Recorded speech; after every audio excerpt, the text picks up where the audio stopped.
Here's how to unlock your Samsung Galaxy Z Fold 5. The first thing you need to do is to find the IMEI number.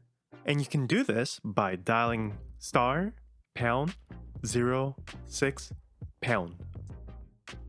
Next, you can contact the original network providers of the Samsung Galaxy Z Fold 5 for the unlock code.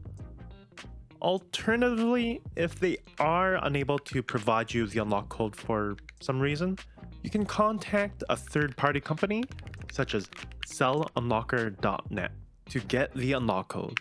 Now that you got your unlock code, the next step is to insert a SIM card from another carrier.